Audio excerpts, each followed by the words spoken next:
Right, I'm going to welcome up our 7 people for this panel. If you'd like to come and join me on the stage, you all know who you are. Let's sort of creep across all directions.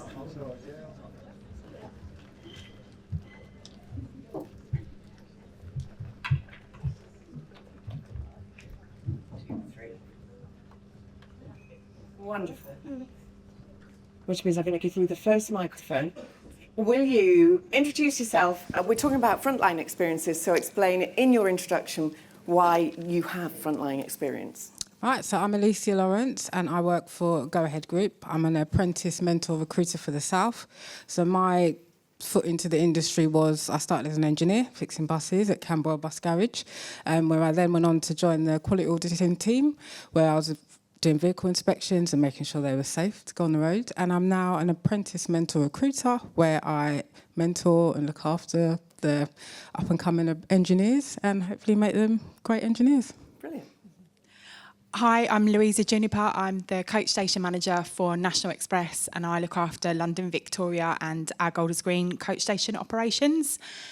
Why am I frontline? So my background isn't transport, my background's actually retail in operations managers, and there's quite a lot of transferable skills from that. And my mantra at National Express has always been every Friday, I spend every Friday with my team. And I don't do any meetings, I don't do any office work. I work with my team to make sure that I know what they're going through so that I can make change for them for the future. And that's been really instrumental in helping me remember and understand what it is like to be on the front line, because selling baked beans in a shop is exactly the same as selling a seat on a coach. Just 2 different commodities that you've just got to get your head around. And that's kind of where I sit, and that's my experience of frontline. Hello, I'm Kathleen Lyons from Westway Community Transport. I'm the Chief Executive Officer. We're in the scheme of things, we're a relatively large CT, doing traditional voluntary type work for community groups, but also we do contract work for TfL, the NHS, and we have some large home to school work routes as well. So I'm proud of my frontline route. I've been in community transport for 35 years. I started off as a minibus driver. I then was employed to set up a women's safe transport scheme. It was quite a small venture, but I drove for that too. I moved on. I mean, let's just say, prior to my job here at Westway CT, I went off to set up a small community transport scheme. I started off as a one-woman band, finally managed to recruit a part-time, there wasn't much money, a part-time female admin worker, and then I managed to get an ops manager because it was quite difficult doing everything. So anyway, the day I would do everything from doing the vehicle checks to helping to do some of the accounts, all the sort of things that you'd expect. So, and I say I'm proud of that, and I think it's been helpful in my role because I understand the work that everybody in my team does, but I also gain their respect because I've walked the walk, not just the talk.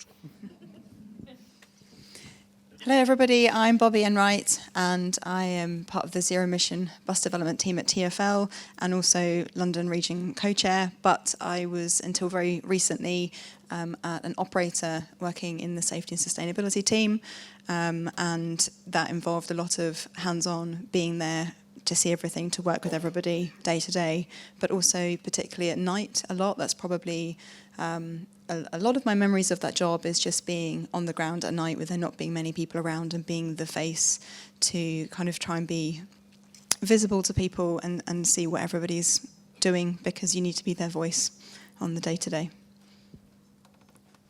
Hi, I'm Justine May. I've been in the industry for 25 years. Started as a bus driver, gradually worked up over the years to a senior operations manager now at National Express. Also did 8 years as a union convener. So I have been on the ground, have done the job. I've done most jobs within the industry, driver, supervisor, manager. So that is why I'm a panellist today. Hi, I'm Carol Stevens. I'm currently General Manager for Go Ahead in Putney Garage. It's very quiet. Stick it near your mouth. It's nearer my mouth. Better? Should we People swap hear me seats? okay? Yeah. That's better, okay. Yes, I'm General Manager for Go Ahead in Putney Garage. I've been there just over a year, and I'm also the co-chair of the London region for Women in Bus and Coach. I started my journey into buses at 3 days old when my dad brought me home from hospital and showed me his model cabinet of buses. So it's fantastic that we've had some little ones in the room today starting their journey as well. Fast forward to when I was 15, if you'd have told my 15-year-old skipping school to go and see Westlife to get their signatures in Piccadilly, that actually 25 plus years later I would be running buses through Piccadilly, I would never have believed you. So that's sort of my journey. I became a bus driver at 18, and I was a bus driver through uni. I then went on to be a coach driver, and then went up into management, as many of us do. I then had a bit of a squiggly career. I left the buses. There's a whole story behind that. My introduction is not the place, but happy to chat to anyone. I spent 5 years in healthcare during a pandemic, and it reminded me about people, about continuous improvement, but it also gave me a bit of time to just breathe and remind me that I missed the buses. So I came back. But when I came back, I realised what I thought I was coming back to was to talk about well-being, shift work, the importance of sleeping, eating, looking after yourself, which, as we know, is something that drivers don't necessarily always do. I realised there was this big gap with gender, so it pivoted me once again, and then that's got me to hit where I am today. I'm Danielle Curtis. I work for Go Ahead Group with Alicia as the recruiter and mentor for the North region. I started an engineering apprenticeship in my 30s. Since then, I've gone on to do mobile diagnostics, workshop manager, and then I've come into this role. So we spend a lot of time in schools going through the apprenticeship and talking about it to young people, and then support the apprentices through to qualifying. Brilliant. Thank you. Thank you, all of you. Wonderful. Right. Okay. We're going to give you a question, if I can get this to work. Another multiple choice question. I'm going to move out the way, so hopefully you can see the QR codes. Oh, no, I'm going to give feedback if I stand there. Right. Can you see the QR code? All the phones go up. We're doing that again later to take selfies to put on TikTok. Right. What's the biggest workplace challenge for frontline women in transport, in your opinion? Is it a lack of career progression? Is it workplace culture and respect? Is it work-life balance and flexibility? Yet again, there's a clear winner.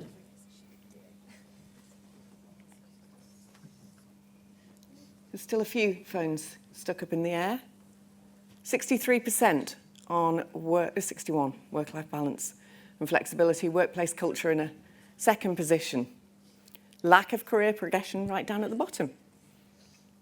Still moving around. Anyway, so let's ask our panellists, what is it like as a woman on the front line in this industry? I am going to go first to Carol, because I know she's got a good story. My story, okay. So when I was 18, I was a bus driver, and I can remember my bus breaking down one day. So as you do as a driver, you have to inform your passengers and get them onto a different bus. And as one of the passengers walking down the stairs with his son, he had already asked as he got on if I was able to drive the bus. He also wanted to check my age.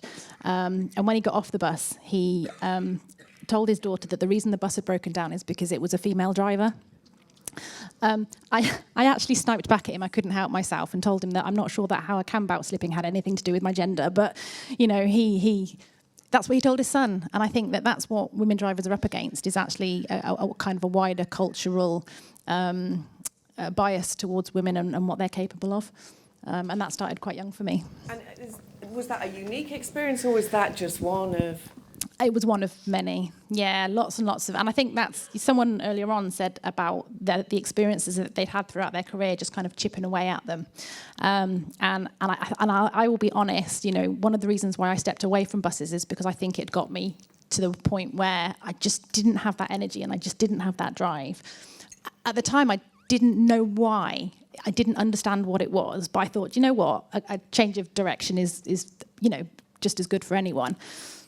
But coming back, I've come back with this complete realization, really. All these experiences that I had the first time round, I didn't see them for what they were, but now I do, and I want to make sure that other people coming up don't experience the same things that I have done, but they will continue to, and it's important that everybody has a voice, and we give them that voice. Danielle, do you want to carry on that conversation about what it's like for a woman on the front line in the industry? What are you saying to people, and what questions do you get asked in schools?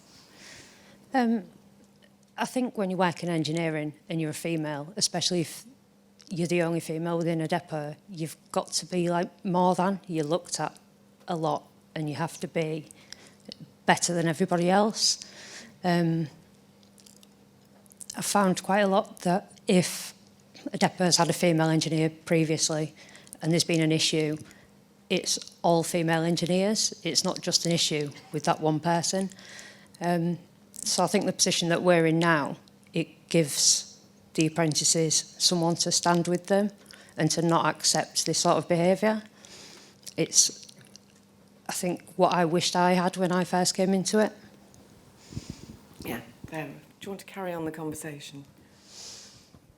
Yeah, I think over the years, I think the biggest frustration for me is language. I remember starting as a driver, being one of the only 4 women in the depot out of 270 odd drivers at the time. And I think in 25 years, I still feel language towards female members of staff is not changing. It's not always positive. In fact, it's quite derogatory. And as a manager in my depot, I try and encourage open dialogue. We need to do more. We need to get the unions involved again. Having been involved with the union within the transport industry, again, it's all men. It's a majority of men. And the union, I think, could do a lot for us in this industry if they supported us. But yeah, language towards women, you need to be mindful about what you're saying and where you're saying it. Bobby, what's your experience been? I would definitely agree with what's been said already. I was in a privileged position of being part of a wellbeing group at my last employer, and that meant I got to hear a lot of first accounts from people who felt very comfortable coming in and talking to me. It was a safe environment, and then I could try and tackle some of those things and try and get some initiatives into place to make the workplace feel more welcoming for them. And then I was realising that what they were saying was being reflected in my own experience, even though we were maybe at different levels within the business. And I'd come from an all-girls school. My degrees were both mainly women, even though I thought there might be more men on those courses. And coming into the bus industry, I just had zero idea of what it was going to be like. It was a very quick thing. I know we spoke earlier about the delay in being hired, but for me it was interview 1 week and start the next. And I didn't have time to kind of think about it and process it. And then immediately you're going into a room where previously I was told, you're at this girls' school, you're high achieving, you can do whatever you want in life, as long as you go to university, as long as you follow these paths. And then I came into the workplace where you're being told, you can't do that because you're a woman, or some not particularly nice comments about how women should be looking and behaving. And I realised that it was making me change. What I was wearing to work was changing because I didn't want those comments, or I didn't want them to see me in a different way, because the person I replaced was a man, the person he replaced was a woman, and she did not have a good reputation. And people would make comments directed to me about her. It's like, we're different people. We're coming in from a very, very different way. And my entire kind of way of doing my job would change to not have those comments. Depending on who it was, they were amazing people. My boss was the most supportive person, and I couldn't have had anybody better backing me. There has been people in the industry who I have just really, really looked up to. Many of them are in this room today, and I'm so thankful that we have this forum that we can share that and we can push back and say, no, I can wear a skirt, I can wear a dress and not feel self-conscious about it. And the reason I'm not wearing one at work is because I don't want my pretty dress to get covered in oil and dirt. And that's the only reason, because I have a propensity for leaning on walls and all sorts and coming home and going, I've done it again. But I can wear one if I want to, and not because somebody has judged me in it. Kathleen. Yeah, I'd just like to say, I know we're only halfway through, but your honesty is fabulous. It's wonderful. All right, so when I think about my younger days, I think the issue that I was aware of was being patronised. And without sort of denigrating what we were doing in our Women's Safe Transport pilot, it was at a time when there was obviously a lot of concern, and it's been, alluded to earlier on, about the hesitancy of women and girls using public transport, and there was funding for that. Now, I think in that particular CT project, it was seen as a bit of a pet project, it was the girls doing it. And it was just sort of, we talk about microaggressions, and these were almost microaggressions, but we were in a relatively small but open plan office, and I had a map up behind me. Why wouldn't you? If you were planning routes and organising sort of pickups, etc. And there were a couple of sort of male colleagues who would say something about the fact that I was sort of had imperialistic intentions. Okay. That's one of them.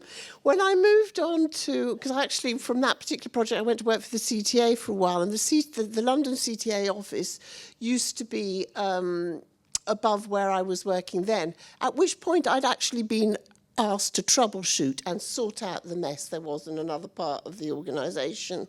And the chief exec said to me, "Oh, well done, but you've only just moved one floor up, Kathleen." So that's really, it's almost sort of, you say, a sort of a backhanded compliment. The thing about the maps, what I don't like about that is it's patronising, but it also is, it's sort of, there was kind of a message around you're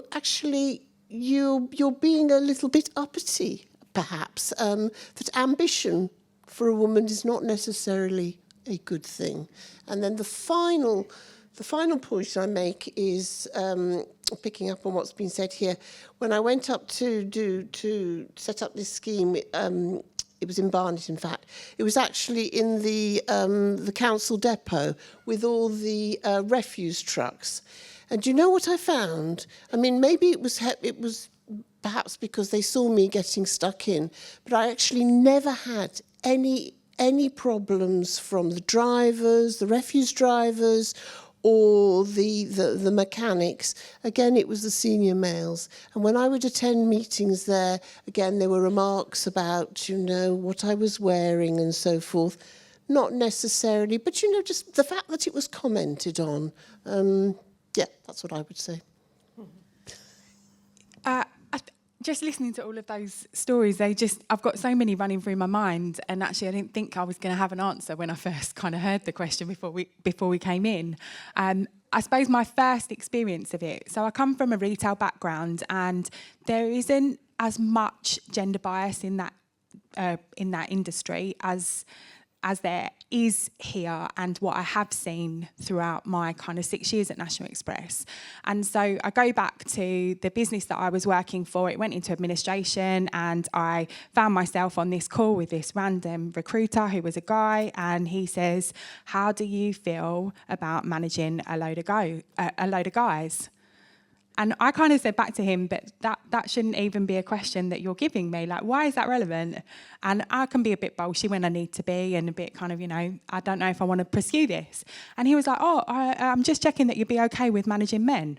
Well, yeah, that's retail has men as well as women. There's no reason why you should even ask me that question. So, of course, I went through the recruitment process thinking, hang on a minute, there's something wrong here. And I had quite a lengthy recruitment process for National Express. And I was thinking, you know, I got to the very end. And I think the day before I had my final interview, I was like, you know, that's still playing in my mind. I'm going to come up against all of these challenges. What exactly shall I do if I was to get it? Will I take it? Will I face into it? Or will I just ignore that it happened?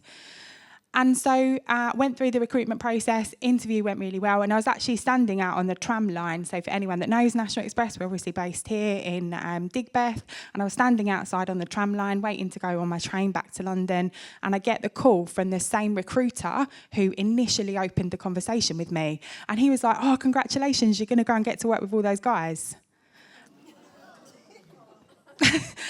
And I've told that story funnily over the years, but actually listening to everybody else's experiences, there was nothing in that to have been said. It was not relevant. And so, of course, I joined the business thinking, wow, this is going to be really tough. And I'm so lucky in the area and the section of National Express that I work within coach stations.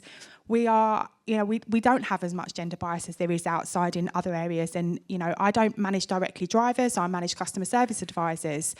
And I think that because I've got that in my brain, every time I go into recruitment, I always oversee recruitment in my stations to make sure that I know that we're not accidentally giving off some of those behaviours to any potential new employees for the future, but also to make sure that we are employing just as many women as we've got men. And I'm looking for a 50-50. That's what I want. So that's my experience. Thank you. For me, the challenges throughout my career have definitely shifted. So when I was in the workshop, I would say workplace culture and respect was a challenge for me because, like Danielle said, as a female engineer, you couldn't have a bad day. You know, they'll never forget it, they'll never drop it. But a male, he can fix a bus, it breaks down the next day and the next day, and nothing's said. So I felt like it's exhausting because you're always trying to show why you deserve to be here. But once I became a mum, that changed. It shifted, my priorities changed, and actually, I know what I can do as an engineer. I know why I'm here. And, you know, you've gone into work in the morning, you've already wrestled with your toddler trying to get them dressed in the morning. You don't care about what anyone thinks at that point. So I feel like in my role now, helping these apprentices come through, actually, yeah, I'm the right person for that. I know that I can do that. And I think that challenge it's just changed. So for me, workplace flexibility, work-life balance, that for me is key now. I need that balance, and luckily I have that in the role that I'm in now, luckily, and I'm grateful for that. But that for me is definitely that shift, and I no longer care about what anyone thinks. Isn't that wonderful to hear? I'm going to put this... Is this one on? I'll do it on this one. And I'm going to put this to the floor. Does anybody have a comment or an experience or something that happened to them or happened to somebody they know that they'd like to share? Because that's... Right. It's always the back of the room. I should wear trainers for this job. Yeah, move your cups of coffee because I knocked one over last time. I've had many experiences. I am an operator and I drive myself, everything from minibus up to double deckers. And I've had everything from, I'm going to move to the front of the vehicle because I need to help you with directions. That's what I've heard. I've had, do you know how to drive this? Shall I jump out and help you reverse? I've had all sorts, and I'm ready with lots of responses for it. And I've had that passed down from my mum and my gran, but yeah, it happens all the time. Personally, I was at the Go North East launch of their promoting women to go and join the industry. About 2 or 3 weeks ago, was it? The North East launch. The bus drivers, the female bus drivers, were the most brilliant characters. I could have sat and nattered to them for hours. The stories they could tell are not repeatable. Hi, so my story is not from bus or transport, actually. It's from a major retailer. I won't mention them, but every little helps, I'm told. So I've got 4 children, and I've been very lucky that my husband has stayed at home to look after them. And I was once asked by a recruiter for a senior job at the supermarket if I would be able to do this role, given that I would have to work a lot of hours. Yeah. Thank you. Somebody was about to say something. I've got something very similar to that. Go back about 3 years, I was looking to get back into the bus industry, and I was doing interviews with various different companies, putting the feelers out. And I went to one bus company, I won't tell you who, got all the way through the interview process. And the interview process is a two-way process, isn't it? So I'm interviewing them as much as they're interviewing me. And right at the very end, one of their questions for me was, how will your husband feel about relocating? And at that point, I thought, I'm not going to take this job even if they offer it to me. Yeah. Right. Keep that microphone. We'll go to the next question. We're going to say, right, who should we start? What needs to change? Justine, do you want to kick this one off? Everything. Thank you.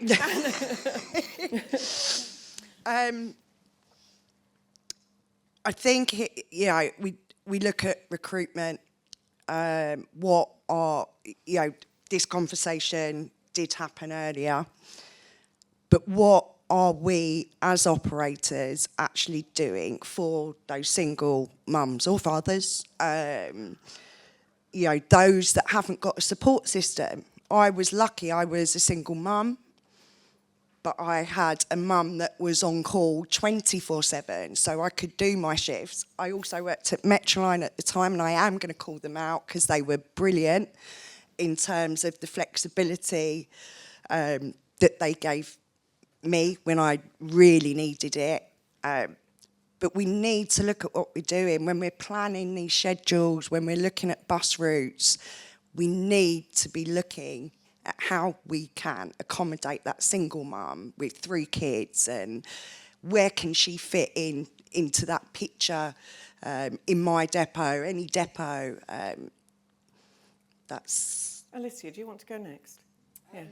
Yeah, so like you said, everything needs to change, but I think in a way safety in numbers. So the more of us come on board, the more normal it would be. And it is normal. It's normal to have a family, whether single or there's a partner. My partner works shifts, but we juggle and we make it work. But yeah, I think if we can get more women on board, they've got no choice but to get used to it, and things will change as time goes on. Bobby, you've got a microphone.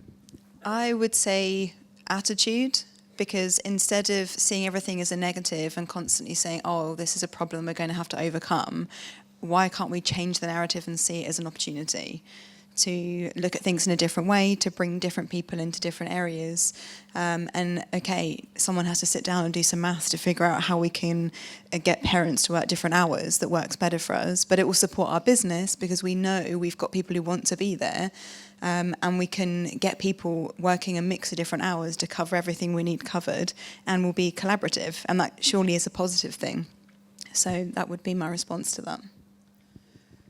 So I think everything that's kind of already been said, but definitely understanding that, I've got a 24-hour business and we have a 24-hour rota pattern, and that rota pattern, we believe, is based on customers, because we do all the number crunching, don't we, against when our passenger figures are going to come in, and, we know that the planners build the networks and all of those things around what we do. But then translating that into somebody's working pattern is not always that simple.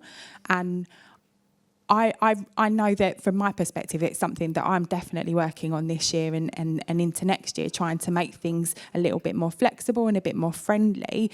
But I think that's going to take time for my team to even trust that I'm going to be able to do that, because I think the expectation is that I can't talk to the manager about that, because that's going to be an out and out no. There's going to be no way that that's going to be considered. And yet there has been things so far this year that I've considered really differently, and there's been no impact. So using them as a kind of spotlight, like in a different way in my own team, spotlighting that actually things can work and we can drive it forward, and then using those stories to be able to prove to the future that we have made a change. So I'm going to flip the script ever so slightly and just highlight that the NHS is mainly women, and yet they're also a 24-hour business. So if they can do it, I've got the aspiration that I think we can too, and that there's possibly some lessons to learn there. And I think one of the things that I was going to say needs to change is actually about duties and rotas, because at the moment they are done from a very commercial perspective. They are done from a very numbers and pounds. They are done in the cheapest way possible. But actually, if we take a lesson from the healthcare industry and look at it in a more holistic view, what we might find is that if we had better duties and rotas for everybody, so this isn't just about women, this is about opening out to all our employees, their well-being and their health might be better, which means that our sickness levels might be reduced. It also might mean that our accidents are reduced, and that is a different level. That's a different area of the P&L that is regularly scrutinised. So we need to take a more holistic approach to gender. And also remember the everyday sexisms, because I think one thing that we haven't mentioned here, we've talked about being patronised, etc., but it's all the normalised sexisms that are just accepted by everybody. And I think we need to normalise some things. We need to normalise that a lot of our male workforce are fathers, and they want to go and take their kid to swimming lessons every Tuesday. So why not normalise flexible working for them as much as the mums? And actually, those that don't have kids too. You wanted to add something? I'd like to add to that, actually. I'm Catherine Plum. You'll find that out in a minute. I want to just add to that, and the reason I want to do that is because I think in the bus world, I'm a coach operator, traditionally, coach and bus, but mainly coach. In the bus world, and from the data that I'm looking at, most women are bus drivers and not necessarily coach drivers. And I just wonder if in the coaching world we can adopt more of your strategy, because bus is regular. People know what time they're starting and they know what time they're finishing. I've had this conversation with Stephen just a moment ago.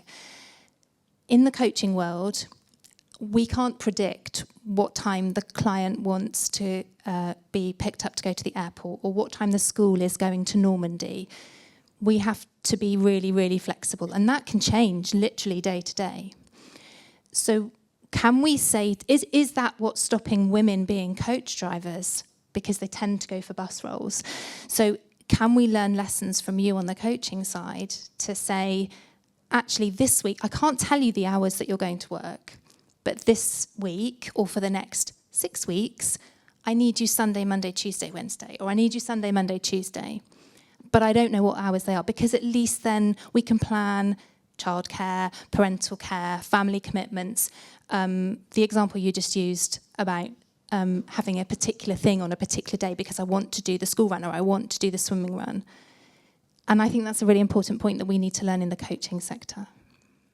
Thank you.